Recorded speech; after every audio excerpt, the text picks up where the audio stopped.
first year as their quarterback, giving him ring number 7, TD. A marvel, but you can spread that credit around for Tampa Bay tonight. Yeah, but listen, this shows you why it's so hard to repeat. It is so there it difficult is, a man to who repeat. knows. Yeah, it's hard to repeat, man. But I'm giving all credit to the Buccaneers defense. They came to play. They held one of the most exciting quarterbacks in our game to 62% completion percentage, no touchdowns and 2 interceptions. They were the reason the Bucs won this game. They had impression all game long, came up with big plays.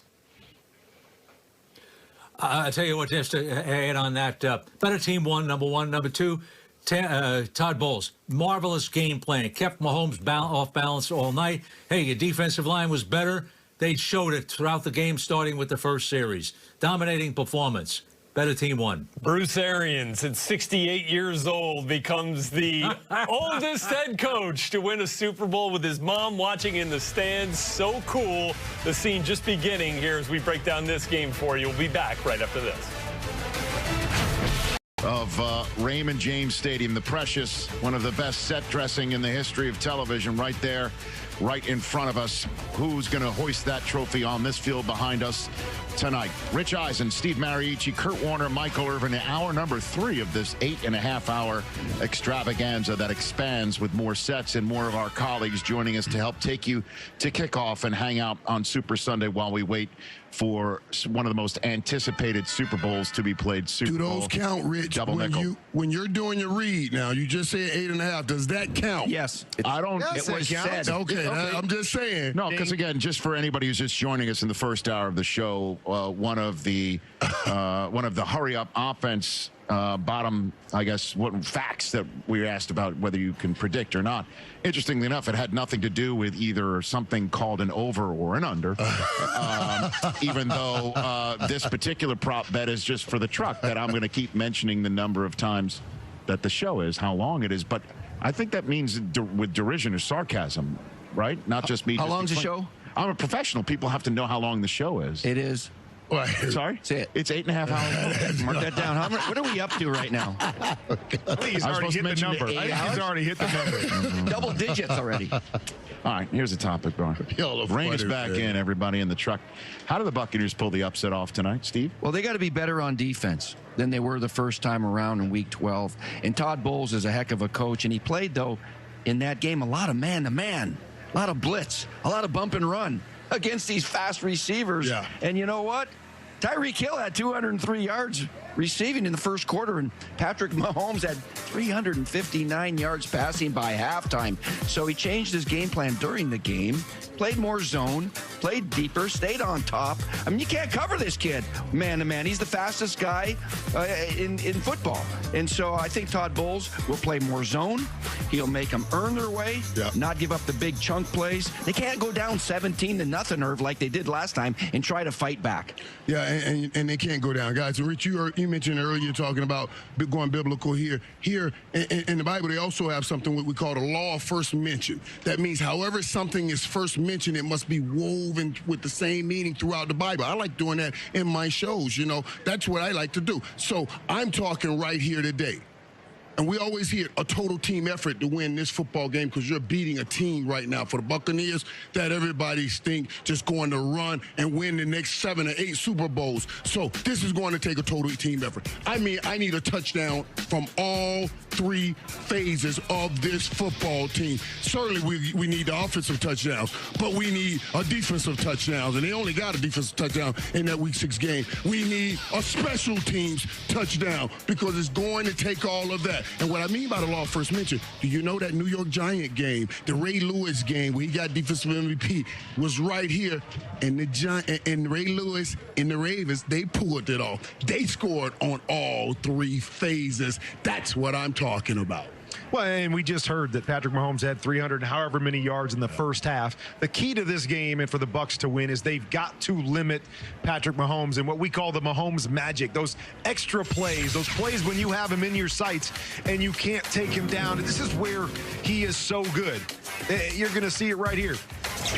You got him out of, you're forcing him out of the pocket in the red zone. Great. Now just run him out of bounds. Don't let it. You get rid of a guy on the back end, he makes a play. You will see this over and over again.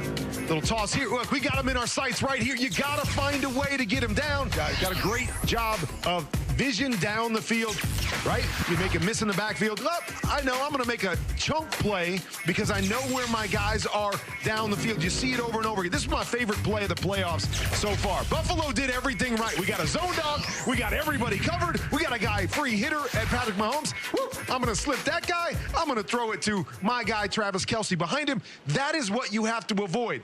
Those two under-the-radar guys, JPP and Shaq Barrett. Nice. I don't know if any of you guys have heard about them. They're under the radar, but those guys need to show up big in this game. And when they have opportunities to take Patrick Mahomes down, they got to find a way to do it. If he gets out and escapes like that, it'll be a long day once again. Wasn't he supposed to have a turf toe problem for the AFC Championship game? He was. And he turned turf toe into the Jordan flu. You know, I mean, it's just, he looked remarkable. He looked elusive, just like he didn't have any issues, and we're not expecting it to be. Look at that field now, guys.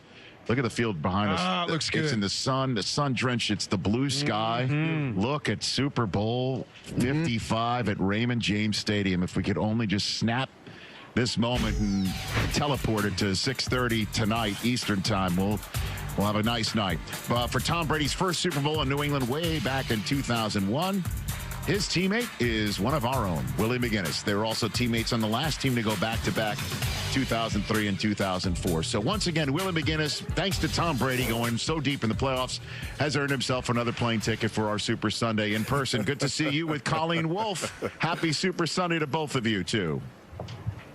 Happy Super Bowl Sunday, Rich. Willie, I had no idea you won Super Bowls with Tom Brady. Hey. Why haven't we talked about this sooner? Somebody should have brought it up. Unbelievable. Listen, in all seriousness, you're sitting here talking to me, and Tom Brady is still playing. What is the most impressive thing about this most recent Bucs Super Bowl run?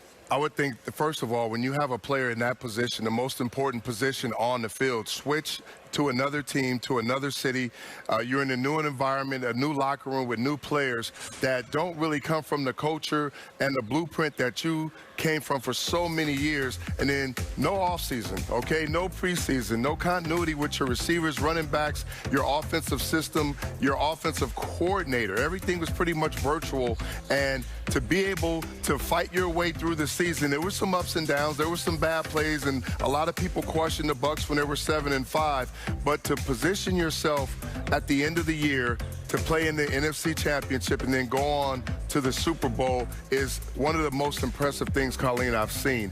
Like, you have to have time with your teammates and the players and to be able to put all this stuff together. And to not be able to do that and find yourself in a Super Bowl with everything being new, everything being new, is super impressive. As you said, no offseason. He's getting kicked out of parks. He's walking into the wrong house.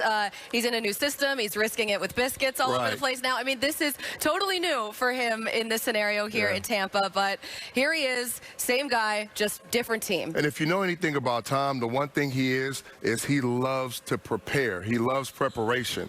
So when he doesn't have that time, when he can't go to the mountains with all the guys, when he can't go out to the local school or field and play and have those practice reps and be on the same page. So